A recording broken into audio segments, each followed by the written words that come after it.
All right, I think we should start with introduction. Welcome everyone to the online AI seminar series. We are very pleased to have Professor Carl Vondrick with us today. Carl is an assistant professor at Columbia University in New York. Before that, he was a research scientist at Google, and before that, he finished his PhD at MIT, where he worked with Antonio Torralba. And before that, he was an undergrad at UC Irvine with Deva Ramanan. Carl has been doing a lot of work on videos ever since his undergrad days. But the interesting bit is Carl was developing all these annotation tools for videos in the undergrad days. But in his PhD, he realized that annotation is not going to take us anywhere. So just go with the unlabeled video data sets. And he created this, it's 1 million video image data set. And it's called Tiny Video. Tiny videos, right? And so today he's going to talk about all the cool stuff he has been doing with the unlabeled videos. Carl, thanks once again. All yours. Okay, thanks so much, everyone, for showing up during the pandemic. And yeah, I'm going to talk about what our recent work has been doing on learning from unlabeled video. Please just feel free to interrupt me if there's any questions or comments. Let's try to keep it pretty casual. And I'll keep my eye on the group chat too. If you don't want to speak, you can also just type on the chat, and I'll try to keep an eye on that to respond. Okay, so what our group has been investigating is, you know, how do we train these machines to learn to see and perceive their environments without any human supervision, by instead leveraging large amounts of unlabeled video. This is work that has been in collaboration with my students, as our group is just starting up at Columbia with Didac, Dave, and Bo, and they've really been the ones spearheading all of the work here. And so we've been spending a lot of time just trying to get a sense of the data here, and actually diving into what is all this unlabeled video data that we can collect.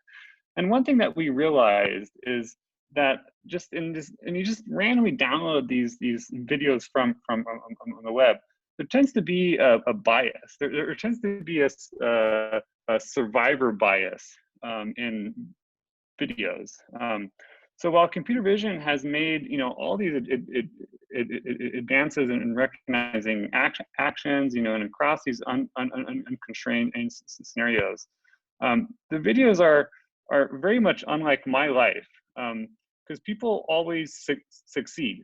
They do these crazy stunts, right? This guy's on a unicycle riding down a mountain, right? He doesn't fall, right? He always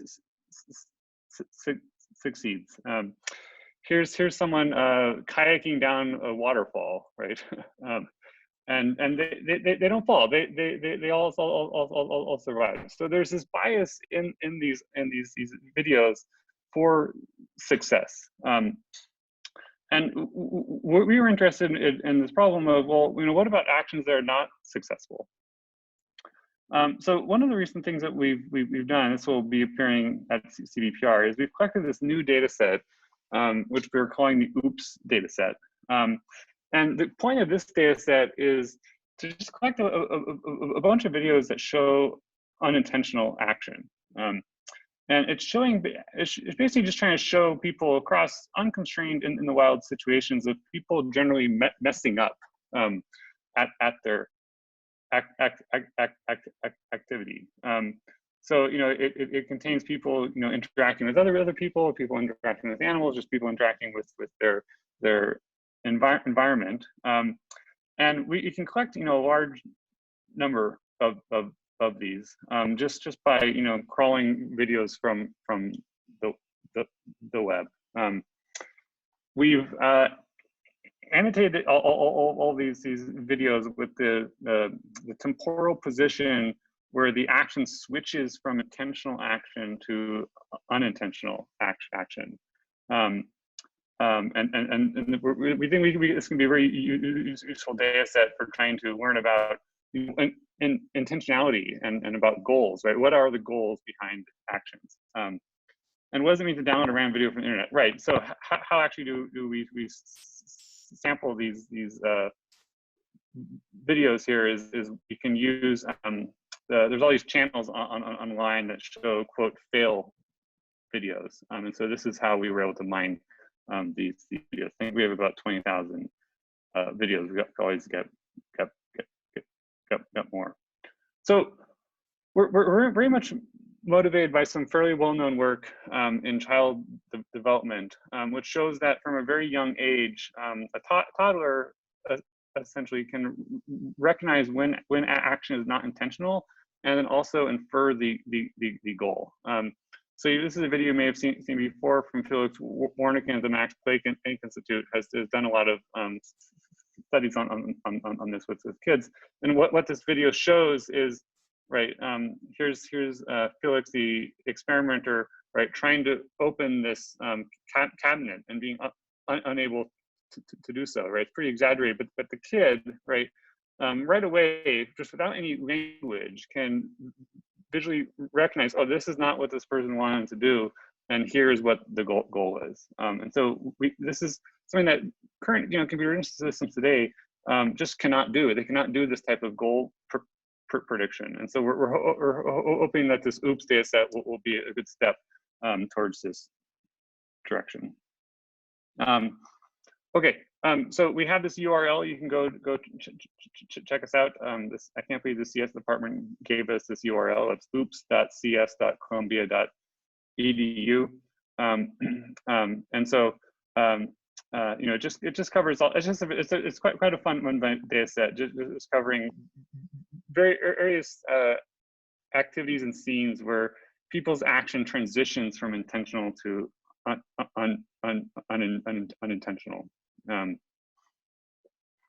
So there's about 20,000 videos. They're kind of on an order of 10 to 20 seconds long. This is shown in the top left here in terms of the histogram of the video length, and it covers all different diverse kind of scenes and actions. The bottom two plots show a histogram of action categories and scene categories, and so it has this natural long tail distribution. And so with this data set in mind, what we've been interested in doing is trying to build a model that can recognize whether action is intentional by leveraging unlabeled video. So this is, we think, is an interesting problem. Can actually, just by mining kind of the natural structure from video that we can collect, can we actually learn to predict whether action is intentional or not? Okay, so there's a variety of different perceptual clues that we can look at for trying to do this task. Right? What are the intrinsic clues in video that we can use to try to predict whether something is intentional or not? So there's a couple well-known clues in the self-supervised learning literature. One example clue is predictability. So if you're able to, for example, predict the future, is this a good clue for learning self-supervised representations? So this is also one thing that we could use for trying to recognize whether something's intentional, right? This kind of encodes the high-level principle that failure is often unpredictable, right? So it's going to be harder to actually predict a failure than this to predict a success. And maybe this provides some sort of clue about whether action is intentional or not. There's another common clue that we looked at, has also been well explored in the CDVR community, is the temporal ordering of frames. So is there some sort of notion of an arrow of time here that you can use for recognizing intentionality? And I think this is pretty interesting because you have to transition from being intentional to unintentional. It's hard to go the other way, right? So this might be another clue that we can use for recognizing whether action is intentional or not. But the one that we found that worked the best, which I thought was pretty interesting, was this new clue about for self-supervised learning, which is looking at the speed of action. So can we use the speed of video, the rate at which the video plays, in order to learn good video features for trying to recognize actions and recognize their intentionality? And I think this is a very simple, but actually pretty interesting clue, because for self-supervised learning, because it's actually quite easy to manipulate the speed of video, right? We can take a video and drop frames from it, and this will speed it up, right? This will make the video seem as if it is going faster, right?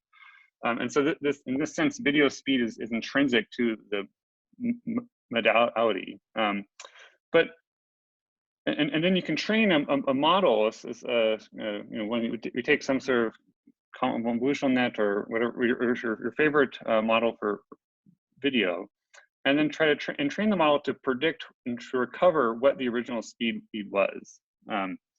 So if you have a video but it's been resampled, can you then recover, well, what was the original frame rate here from the video speed that's manipulated?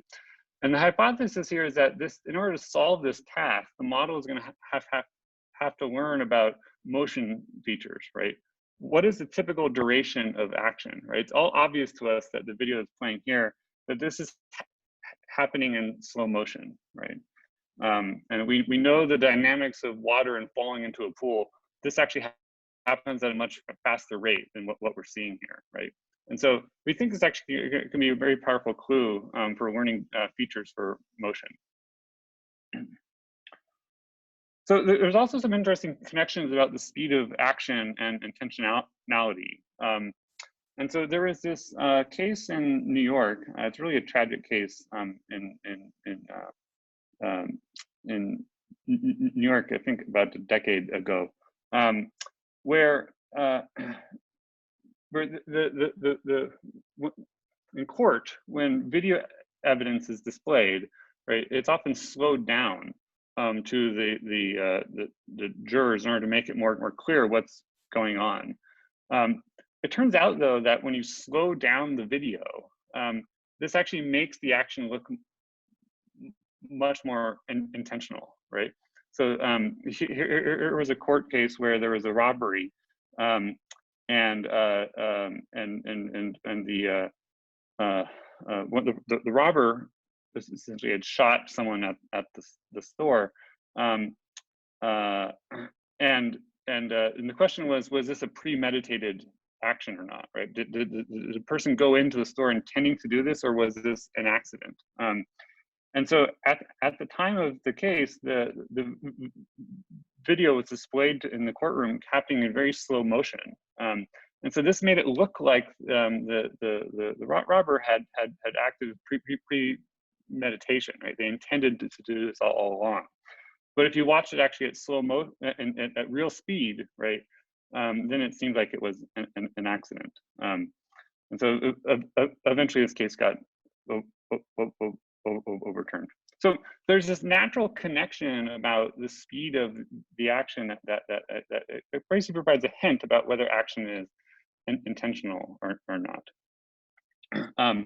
And so because this is just intrinsic to most videos that you can find online, we were able to actually use this as a clue for learning a good feature representation for video, which we can then use for different tasks. So kind of what the setup here is, we just have a huge amount of unlabeled video. We manipulate the frame rate, and then because we know what the true frame rate is, right, for free, we can just train the model to predict that. There's a question. Have you looked at the centrality of the fail? The question is, have you looked at the centrality of the fail in terms of the overall time of the video clip? There needs to be setup of expectation before the fail, and then the fail, and then the rapid resolution. Yes, this is a great point. When I show some results later on, we'll see some cases. And so this is, I think this is not what's going on right now in the model right now, but I think this is a very interesting point. And I think this really solves this data set. We need to build models like this. Okay, so you train this up on a bunch on a video. The first thing we can do is we can just try to visualize the features. Well, what really does this learn? What type of representation do you learn by trying to predict the speed of video? And so this kind of the standard way that this is done, right, is just to look at the nearest neighbors.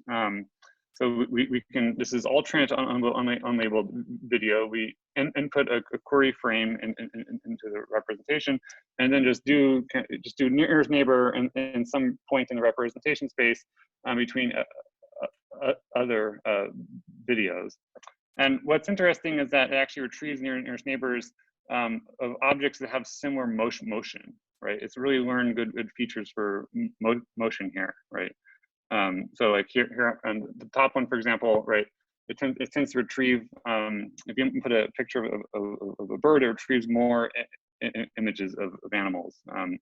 Same for sports, right? If you input a sports scene, it will retrieve other sports scenes, right? And I think this kind of makes sense, right? These types of activities have similar motions, right? And they have similar speeds to the motion. So once you have this feature space, one thing that we can do is we can just use this for our downstream task of trying to recognize whether the action is intentional or not. And so we have this feature space which we've pre-trained. We can then just fit a classifier on top of this with a little bit of labeled data, right? To do a three-way classification task. Is this action intentional? Is this rather I should say, is the current video segment intentional? Is the current video segment unintentional, or is it in a transition period? And so, most of the models train with unlabeled data, but then with a little bit of labeled data, you can fit this classifier. Okay, so here's some examples of the results of what the model predicts. So here's the video as it plays over time. Let's see, there's three different curves over here. There's the blue curve is the probability that the model outputs at this point in time that this action is intentional. The orange curve is the probability that the action is transitional, so it's in between these two. And the red is that it's unintentional, right? And the ground truth here, according to what we labeled in the data set, what we've labeled multiple times, and because what human agreement is right here, is the dashed line. So, right, what this model is basically has done is it's basically learned these motion features, which we're then able to classify into, is this motion intentional or not? And I think it does a pretty reasonable job up here, right? There are just some intrinsic motion clues, here about is this action intentional or not? This is not doing the type of thing that was asked. A question was asked in the chat about, right? What about deviation from expectation, right? This is just looking at very basic motion clues. Okay, here's another example of two people biking. This one turns out to be a pretty easy example. I think here, just looking at the motion, right? There's some very basic motion clues to determine, well, when people are moving in a straight line, right? Probably that is intentional, but once it gets chaotic, right? This might be a clue that this is no longer intentional. Okay. One of my favorite examples is this one here. And the reason why I like this example is I think the model gets this one right, but it gets it right for the wrong reasons. So there's a person walking and the gate hits the person, right, as they walk through the gate. So what we'd want in order to recognize that this is unintentional is you want to do some sort of like theory of mind or gaze, reasoning about gaze here in order to infer that this is unintentional, right? It seems like the right way to actually recognize that this is unintentional is to say, well, the person didn't see the gate, right, falling down. Consequently, it must have been unintentional. If they had seen the gate falling down and they still got hit by it, then probably that was intentional, right? I don't think the model that we have is doing anything like that. The model that we have is just using simple motion features, right, in order to infer this. But I think this is a very interesting direction here about intentionality. Is how actually do you encode these notions about gaze and about deviation from expectation to really solve this data set.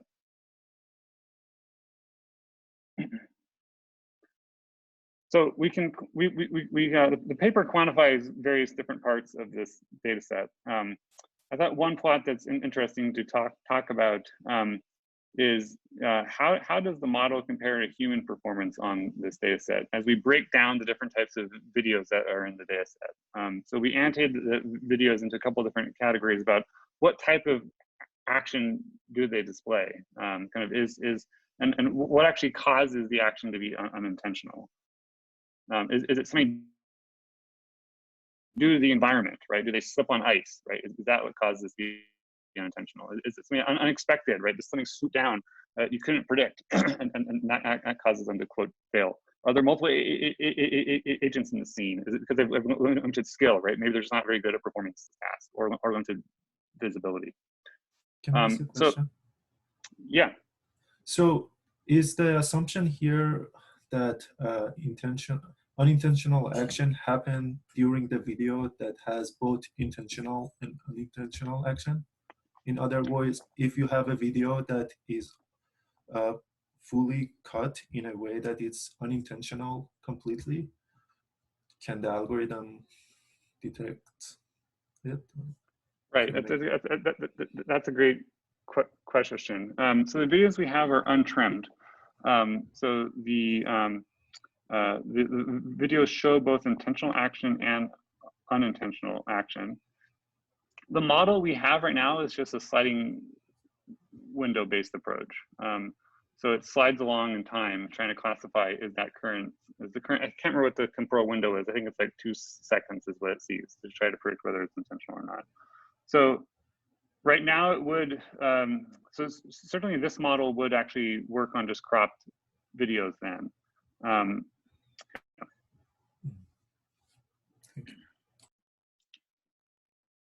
And how are the labels given to unintentional, so in the chat, how are labels given to unintentional events take place towards the end of the video? Yes, that's right. So there is a bias in the data set that usually the unintentional action is towards the end. We compare against this bias and we quantify this bias. The model still outperforms that. And the model also doesn't know what position in the video it is, because it's a sliding base model. Doesn't actually know what temporal time it is. Okay, so I think what's interesting about this data set basically is all the different ways we can improve upon this, right? So we can break down the data set into different types of things that cause the unintentional action. And we can look at human performance. So that's what this plot is showing here. The black bar is showing human performance. So we had various people in the lab come in and basically perform this task. This is averaged over several people. I think it's around 10 people. So the horizontal axis here is error. So the lower is better here. And so kind of the best examples that people are good at doing this task of classifying whether it's intentional or not are things generally when it's due to the environment or something totally unexpected happens, and they tend to be a little bit worse, right? When it involves gaze, right, or about the knowledge of the person. But on average, people tend to be pretty good. This is a possible task, right? So human error rate is on average less than 5%. The red bar is showing the error from the model that we developed on the speed of the video, right? So this is clearly much worse than humans, right? There's a lot of room for improvement here, right? average performance is around 15 to 20% error, right? So this is quite high, right? But this is just trained with self-supervision, right? There's no, well, there's very limited labels here. We can also compare against, what if you take the same model, but you had trained it with a large amount of labels? So if you train this on the kinetics data set first, and then you fit the classifier to this intentionality task. This is shown in the gray curve here, or gray bar. And so, performance generally improves. You have access to labels. You have millions of labeled examples, right?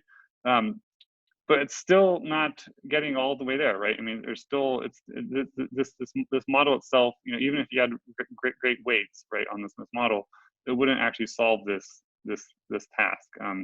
And I think it's all due to because this is just doing a very simple baseline here, essentially, right? Is if you just look at a local window, right, and try to perform this task. I think really to actually solve this task in the right way, and really to nail this data set, we'll need to start looking at context and what is the expected path that an event might take, and when do you deviate from that expected event. One point that's worth mentioning, I think, here is that I think intentionality is different from an anomaly. So, an example of an anomaly, something that just totally unexpected to happen, but intentionality can be something can be expected, but also be unintentional, right? And so a good example of that is slipping on ice, right? If you see someone walking on ice, well, you can probably expect that they're going to slip on the ice, right? But it's still unintentional, right?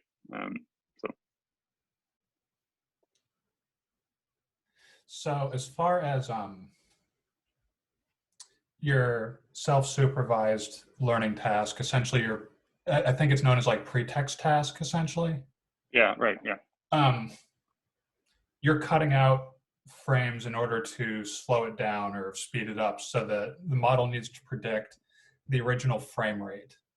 Yeah. And therefore, it essentially, you're saying that your model is essentially learning something about essentially like the amount of change in a given period of time that happens. And then you can compare that to other actions to see whether that is expected or when that changes from intentional to unintentional. Right.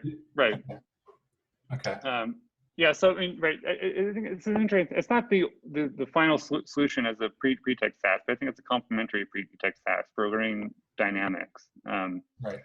Right. It's kind of to solve that task. It's got to figure out, well, if you see a person walking, how long do you expect them to walk, right? What's the average speed, right, that a person might walk, or how a hand might move? It can't move too fast, right? Same with water splashing, right? That as you speed that up or slow it down. Well, I guess I should be careful. We don't actually slow it down because that's a harder extrapolation problem. But we can slow it. We can speed all the video up, right? And you can see, well, this is not natural, and so the model should actually learn. What are the motion? It should learn good features for motion that are predictive of how fast the action should execute.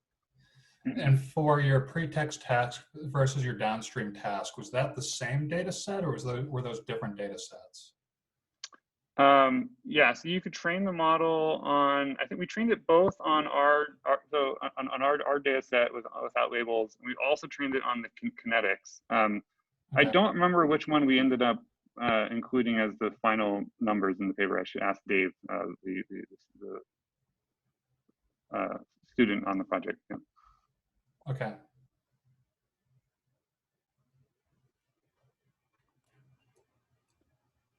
Thank you.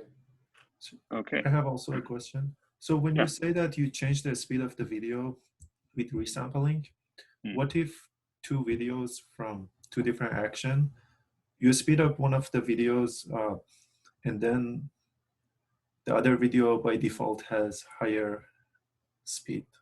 So would that cause the model make a mistake between these two?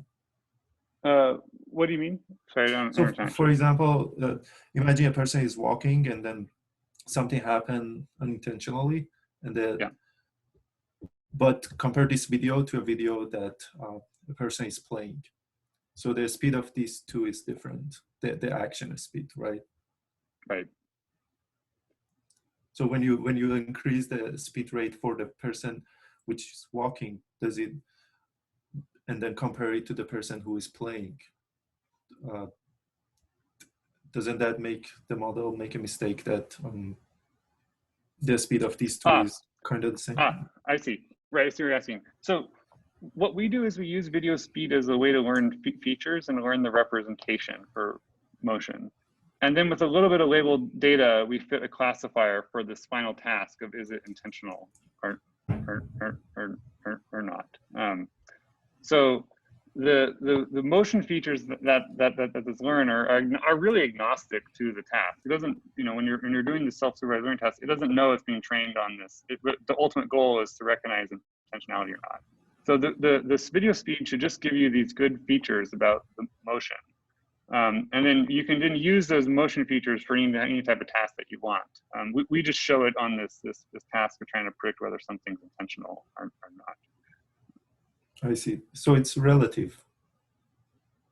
The motion features that it's learning is relative inside the video. That's an interesting question. I don't know if it's relative inside the video.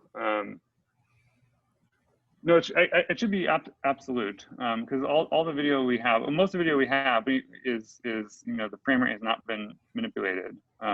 So the task is just given some video where the frame rate's been manipulated, actually recover what the original frame rate was. So it's absolute in that sense. Thank you.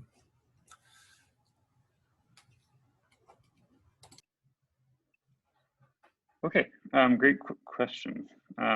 Okay, so I think it's actually, it's a fun data set, and we're expanding it still. So we're currently annotating it with goals. So, you know, what is the goal the person wanted to perform? I think this can be a very interesting data set for trying to recognize goals in video. You know, a lot of work in action recognition right now is about what is the person currently doing, right? What is the current action? When really what we're after, I think here is what do they intend to do, right? What are they trying to accomplish? And so I think what's exciting about this data set is it shows just people in all different diverse situations. And so you know, if we want to do goal recognition in the wild, I think this is a promising data set. So we're currently annotating the goals, and we're hoping to release those soon. Okay. So I want to talk about some other types of clues that we've been investigating for self-supervised learning from video. You know, and there's a lot of these different clues, and this is a lot of work in computer vision is going on now about, you know, how do you figure out what the right clue is for self-supervised representation learning? And I think everyone here probably is familiar with a lot of this work, right? Whether it's you're looking at the color, right? The sound, right, between vision and sound, predicting the future, speech, right? There's kind of, these are like all incidental clues that are just naturally available in the data. There's also structural clues, right? Kind of like the structure of the problem that can provide self-supervision. So I think cycle consistency is a great example of that. The one I wanted to talk about next was about speech and the relationship between vision and speech. You know, how can we use the incidental speech that is in most videos in order to learn a good representation? So, you know, most videos just contain people talking, right? And so can we actually take advantage of that in order to learn a good representation? So I want to, right, if you just, you know, this is very close to, you know, I think, I guess the analogy here is like when you go to a new country, right? You travel to a new country and you don't really know the language, right? You're able to figure out based off of what people say and your surroundings around you, right? What different words mean, right? And you don't need a human teacher to do that. We had this because we know about the structure of the visual world and we know about some other words, we can actually infer what the meanings of other words are. So I think this can be actually quite cool signal for trying to learn from video. So here's an example, and this video I'm going to play. There's going to be an audio track here. So turn on your sound if you have been on mute. Hopefully it wasn't on mute. Hopefully it's not on mute. And there's going to be a new word here, and the question is, can you infer what this new word is, right? And now here's what we're going to go in with the actual Aki that I wrenched off earlier. Right, so there's this new word, Aki, right? And probably most of you have not heard this word. It actually is a real word. And just by watching the video, right, I think you actually can infer a lot of different things about what Aki is, right? Well, you know that's probably a food, right? And you know it's it's the white thing because you know the structure of this sentence, right? The sentence was, I'm going to go in and put the actual blah in, right? Visually you saw at the same time someone putting something in, right? And so you can infer this grounding between the two, right? What this Aki thing is probably this white yellow thing, right? And based off all this visual context, you know it's probably washable, it's sticky, you know something about the size, right? So here's this new word, but because we know about the visual environment, right, we can actually infer what this is and learn, right, what Aki could be. Turns out Aki actually tastes a little bit like cream cheese. It's a fruit that tastes like cream cheese. So if you ever see it, it's worth trying. I've not tried it yet, but I've heard it tastes like cream cheese. Okay, so kind of the goal we've been looking at here is, you know, how actually can we replicate this type of process where you have some video information, you have some just in the wild speech, right? And can you then use this to learn on the fly, right, what new words are, right? Can you create a model that actually can acquire words in the same way? So there's been a ton of work just in the last year on integrating vision and language. So there's VideoBERT, VisualBERT, VideoBERT, and there's a whole bunch of these. And the basic kind of, they all have their own differences, but kind of the main high level idea has been to take all this progress in NLP with BERT and then treat vision as a sequence too, right? And you can train this transformer model up on large amount of text and large amounts of video to learn this aligned representation.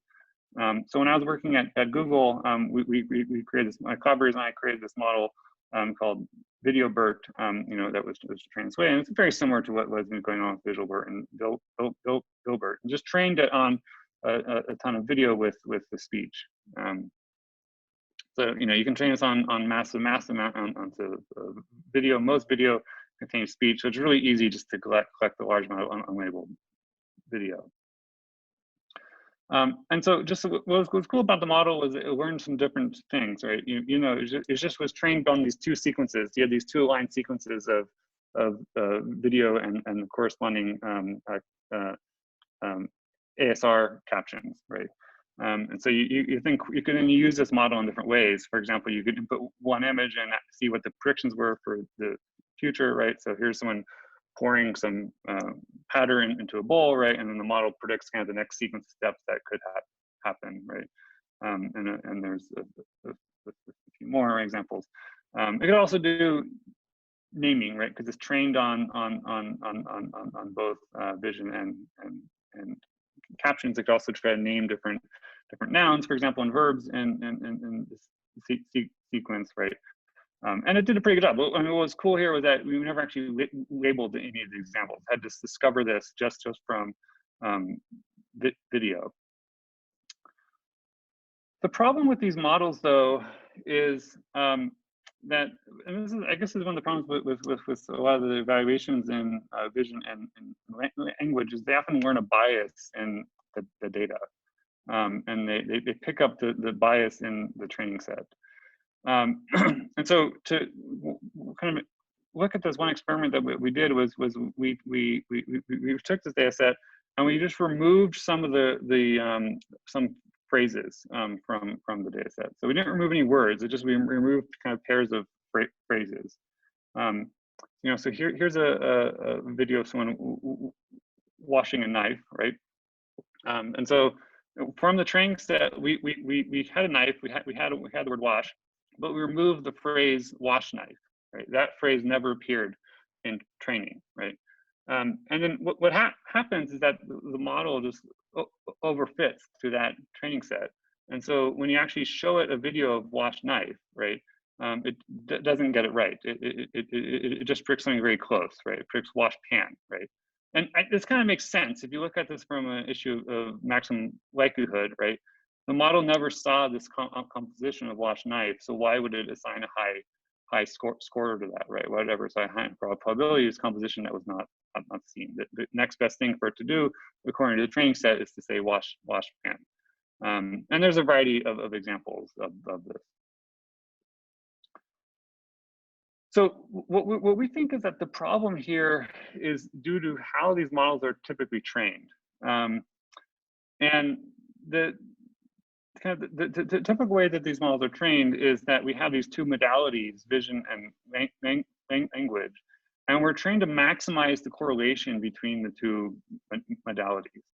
Right, you're trying to find what is the correlation between the video and the speech that you have, right? It could be whether in audio or in caption. And this basically is going to not give you very good generalization. And if you ever go outside of the training set, right, it's not going to be able to generalize for that. So the main idea of what we've been working on is, rather than trying to learn the representations or the embeddings for words, we want to learn the acquisition process itself. So you're not learning a word embedding, you're actually learning how to acquire the words, right? So just when you go back to this video, right, we have this policy, right, that we are able to use when we see the video and we see the corresponding speech to figure out what this word is. What is this new word aki, right? And it's actually very complex, the type of reasoning that we did to learn this, right, on the fly. So this is what we want to do. We want to learn a policy for trying to acquire these words. Okay, so the main idea is, right, how do we actually do this? How do you learn a policy for acquisition? The main idea here is that we can very easily basically construct examples of acquisition. So we can create examples that demonstrate the acquisition process. So you know, for example, here's one episode that demonstrates acquisition, right? So you have some within your episode, you have some examples that consist of video and text pairs, right? And there might be a new word inside this episode, like carrot, right? Might be a new word, right, to the model, right? And so we can create an example saying, here's some training set, right? It contains a new word, and here's a testing example. And so this is providing basically this episode demonstrates, right, if you wanted to acquire the word carrot so you could use it to describe a new scene, right? This is demonstrating the acquisition process. Okay, so what we're essentially doing then is we can cast this as a meta-learning task. Because we're able to collect many different example episodes that show language acquisition, right? We can meta-learn a policy for language acquisition. Rather than learning the embeddings directly, right, by just finding the correlation, we can actually meta-learn what is the policy to acquire the word embeddings. And so I think the reason why this is actually an interesting idea is that we can specifically craft episodes that demonstrate different types of acquisition, right? So it could be we create episodes that demonstrate, you know, acquiring examples from a few examples, right? This is kind of the few shot learning case, right?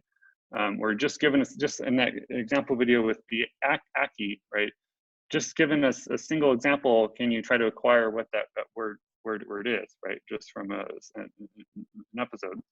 But we can also create other types of episodes, right? You can create episodes that show compositionality, right? So if you have two words that are known, but the composition is novel, right? You can create an episode that forces the model to do an acquisition of compositions. So then, but the main idea is that by basically creating these examples or creating a distribution of different types of episodes that show acquisition, can you meta learn a policy on that distribution so that when you go to the testing set and there actually are new words or new situations, you have a policy that is able to acquire those words at test time.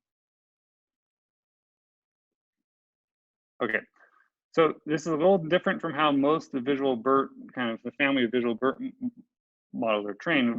Most VisualBERT models are trained saying, here's one image and one caption, right?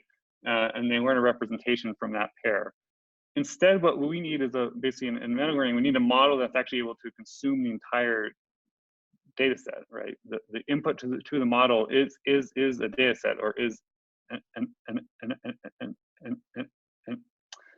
an episode. And then, so there's been a lot of work in meta learning for trying to investigate how actually you instantiate and parameterize this type of model.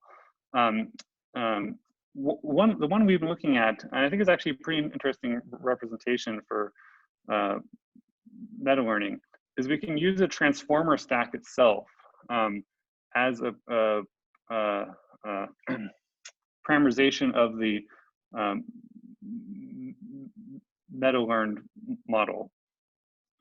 So what's interesting about the transformer is that because it's capturing all pairwise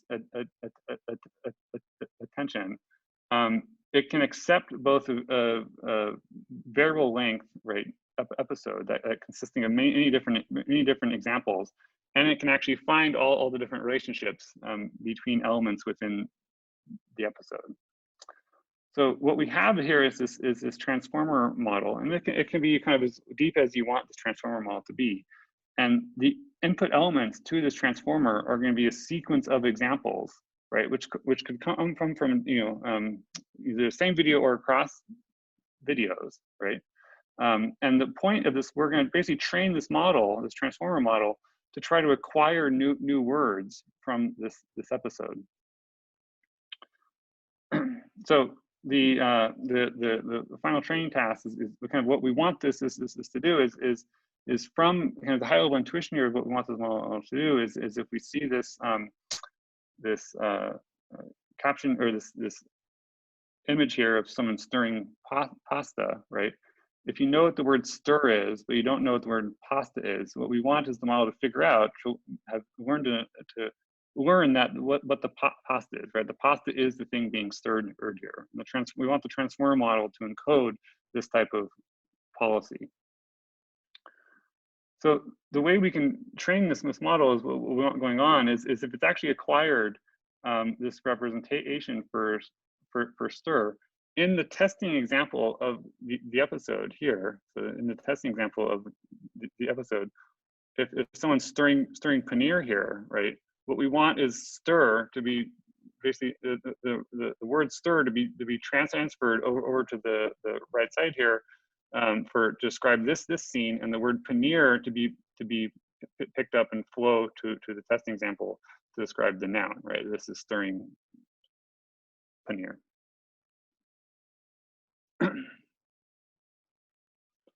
Okay, so the way we can write this down as an injective function that we can optimize is we can pose this as a metric learning task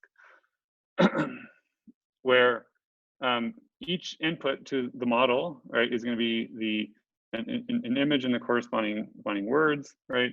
And what we want is for the model at the very end to produce words that describe this scene. But it has to produce words that describe the scene by drawing on the words from the same episode. And so the way we can do this is that for each an input element, there's going to be a corresponding output embedding, whether it's H0, H1, H2. This is some kind of high dimensional embedding. And what we want is that for the word that is going to be produced to describe the scene, it should try to find the corresponding word from within the episode. And so what that means in terms of, we can write in terms of similarity distance.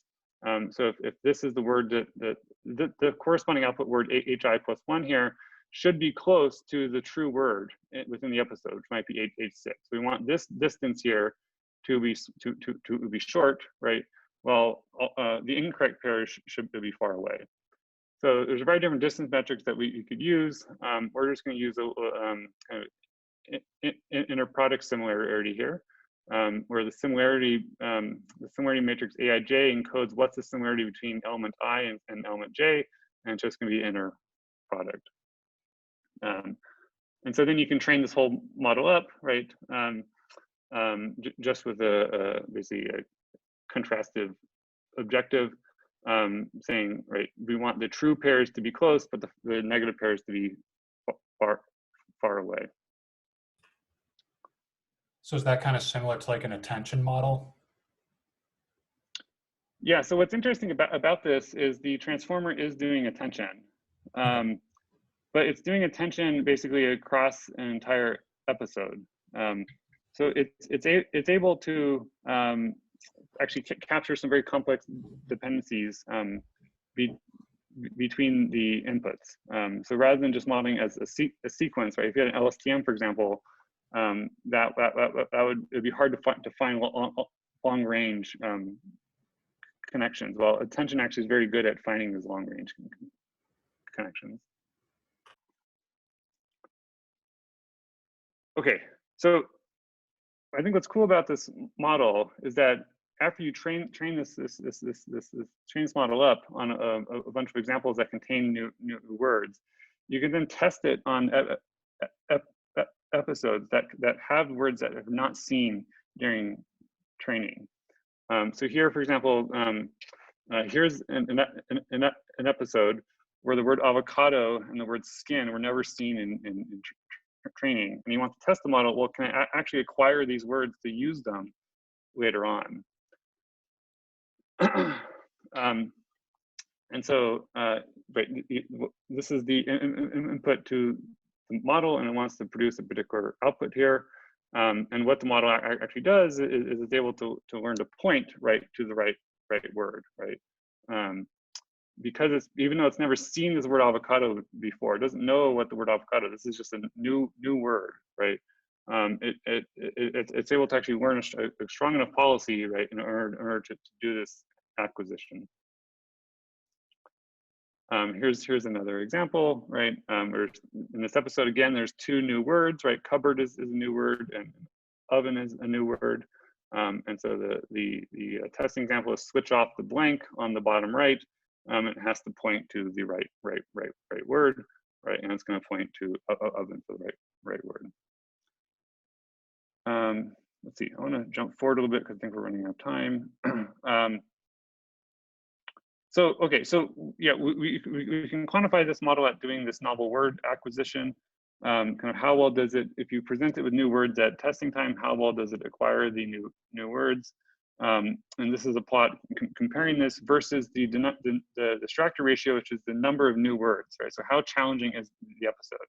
As an episode contains more and more new words, it gets more and more difficult in order to figure out the right grounding. And so I think what's interesting in this model is, right, is you outperform some very established baselines in NLP and vision, like BERT and BERT with vision. But it's a little bit unfair because we actually train the model specifically to do this task. But really, that is the point, right? It's trained to do this acquisition process. Okay, and we can also visualize, I think what's interesting as well is we can visualize how information flows through this model. Right, because it is doing this attention-based acquisition. We can see how does different information between the input elements move from the input to the output. And so the way we can do this visualization is we can take the model and we can remove some connections from the model and see how that impacts performance the most, right? If you remove a connection and the performance doesn't change, probably that connection was not that important, right? But if you do remove it and the performance dropped a lot, then that connection probably was quite important. And so what this visualization is showing is it's showing what connections in the model are the most important for performing its task. And so what's kind of each node here on the left corresponds to different input element in the episode, right? Whether it's the text or the image for one example, or the text and image for the second example, and so on. And what this shows is what happens in this learn process is it first learns to take information from the text nodes and transfer them to the image node, right? So information is flowing. That's a very important connection in the model. That information goes from the text node to the image node, in the very first layer of the transformer. The middle layers in the transformer kind of do this mix up the information. Kind of information flows across the nodes. And then at the very end, what happens is information flows back from the image nodes to the text node. And so I think what's interesting about this is that this is the process that's learned for acquisition rather than us hand coding this process.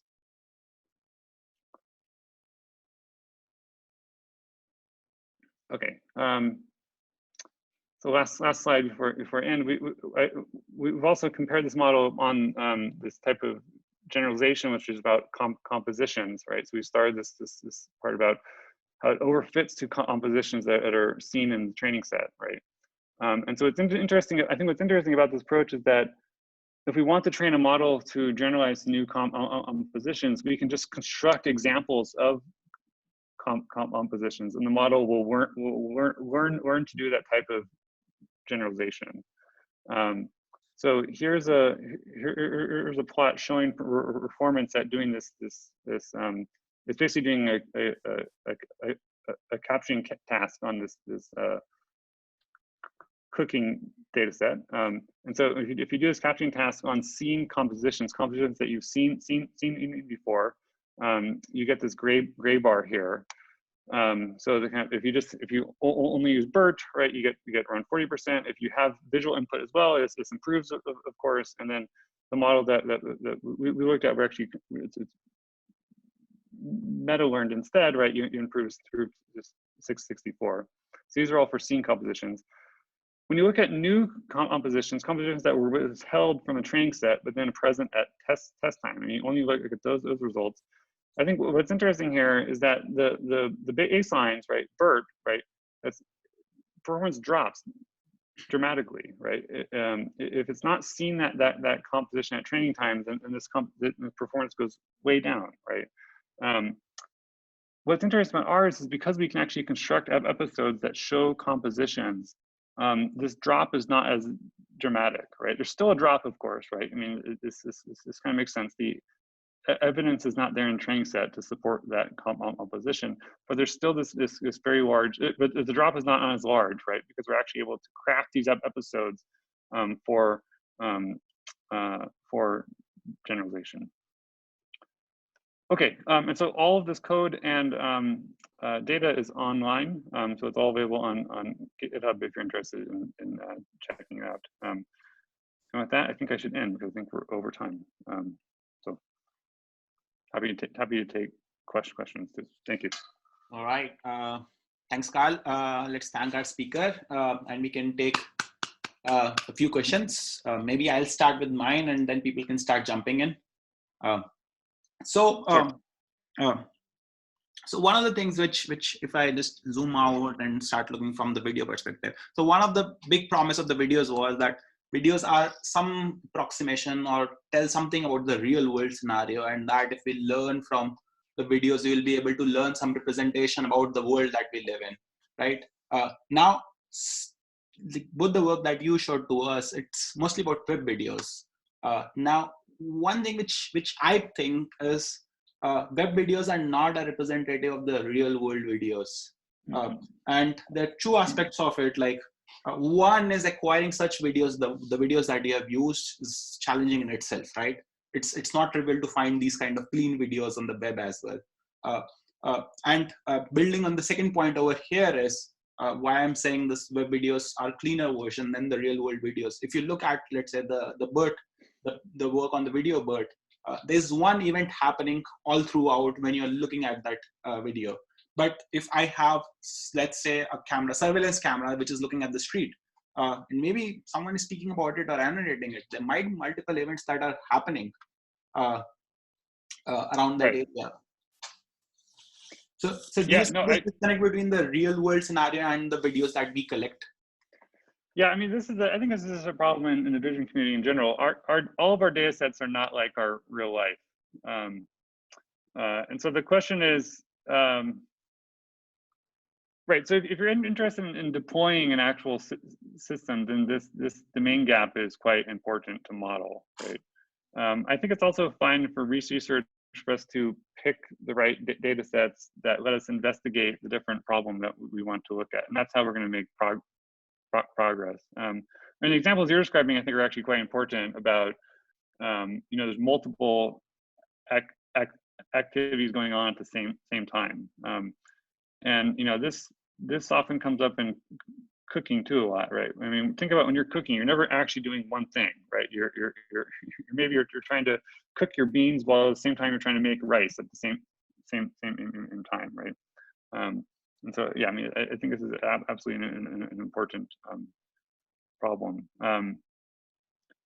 One of the problems, I think, in video, and especially in action, is it's very hard to come up with the boundaries between actions. So when does an action start and stop? The object community, or object recognition have the same problem. What's the boundaries? I think there's more agreement there, it seems, on when. I mean, when do I start and stop, right? When does my shirt start and when does the wall start? But for videos, this is much more challenging, right? When does it really start? So I think self-supervised learning actually is promising for this, because if it's hard to annotate, maybe we should try to just let the machine figure it out. Yeah, I don't deny about the unsupervised or self-supervised learning scenarios for the videos. I totally buy that. I'm just trying to brainstorm over here, like some way we can go from, like, say, web videos to real world videos. But I'll not push further on it. Maybe I other people with the questions.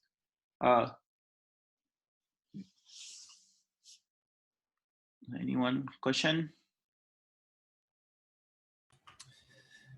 For the different pretext tasks that you were performing, did you find any correlation between how well the pretext task did and how well they were able to help the downstream task for classification later? Yeah, that's a good question. I don't remember that offhand now. Yeah, I should go. I'll go ask Dave about that. Adam has a question. Adam, go on. Yes, quick question about the OOPS data set. Yeah. I'm wondering if you've, so I'm imagining that if I were collecting a video of that sort, then with I'm holding the camera, then I'll sort of jitter the camera unintentionally when the unintentional thing happens. So I was wondering if you've looked at separating the data where the camera is stationary versus being held by an observer, and if that maybe is another good clue for detecting unintentionality. Yeah, I think it's a great question. One thing we compared against was if you just compute optic flow and then take a histogram of the magnitude. That's kind of one baseline. Is unintentional action just when the camera shakes, right? And so You know, there's some signal there, but it's actually pretty close to chance. But yeah, I think there's a lot of interesting incidental clues here that you could use. Another one is, I think, in sound. Right? Is there some clue about sound that will tell you whether action is intentional or not? Right? It could be even, you know, sound produced by humans, right? Whether people laugh, for example, or it could also just be, you know, I guess usually kind of unintentional actions tends to be chaotic, right? Like you can't predict it. It's when you fall down, right? It's hard to actually predict what the actual trajectory is going to be. So maybe sound actually can provide some useful clues there. Yeah. Hao-Chen is the question. Hao-Chen? Oh, I so see. what do you think about the role the audio should play in video understanding? So we understand the audio carries some semantic information, but it's sometimes duplicative of what is already there in the images. So it does have meaning, but the additional benefit it brings is in doubt. And for most of the cases, for example, video recognition, you really can do very well without previewing audio or whatever. Yeah, my sense is that that's more of an artifact of our data sets and evaluation right now. I think audio absolutely is important. Especially when there's obstructions in vision, right? Then you can rely on your ears if you can't see something. So that's in terms of you know, inference and prediction. Audio can be important, but also in terms of learning. So the, you know, the synchronization between the two modalities, and there's been quite a lot of work on this recently about how to use natural synchronization in vision and sound, right? In order to learn a good representations. I think Andrew Owens has done a fantastic job on this in some of his older papers. Victoria? One quick question. On the OOPS dataset, I think you had mentioned you were planning to release labeled goals. I'm curious how you're planning to represent those goals. Right. So right now, what we're collecting is we're collecting descriptions. So these are short descriptions where people in Mechanical Turk are writing what they think should have happened and what actually happened. And so this will be the representation for the early goal. I think this is a tricky question. Is like, what is the right representation for goals? And so far we're doing categories essentially, but there might be other representations too. Any other question? Maybe I'll ask the last one. I think Adam already asked that, but in the OOPS data set, so you're considering somebody's capturing, let's say, there's a third person who's capturing the event, right? And there's an interesting bit over there, like when something unintentional happens or when something different happens, the person who is capturing the video also has some sort of a shake, or there's some something that happens, right? If I just take, let's say, I fix a camera on my wall and do certain thing and some unintentional thing happens, will I be still able to figure out, I mean, I'm just trying to see, like, are we encoding some of the things due to the camera motion that happens when that particular unintentional event happens, or and that's a fine cue to learn as well, or is it more than that we are learning over here? So I think your question is the model learning about camera shake, right? Is that what you're asking? Yeah. So I mean, I think the model's trying to learn features for motion. So certainly it's going to learn about global motion corresponding to the camera shake. We compared against those types of baselines, and it does more than just that, although that definitely is a contributing factor. I think the last two videos actually showed the point which I was making. Actually, you're right, because the two videos where they were on the wall, like they was not handheld. So it's okay. I see. Yeah. All right. Let's thank the speaker once again. Thanks, Carl, very much for the amazing talk. Thank you, everyone. Thanks for stopping by. Thanks. Thanks, guys. All right.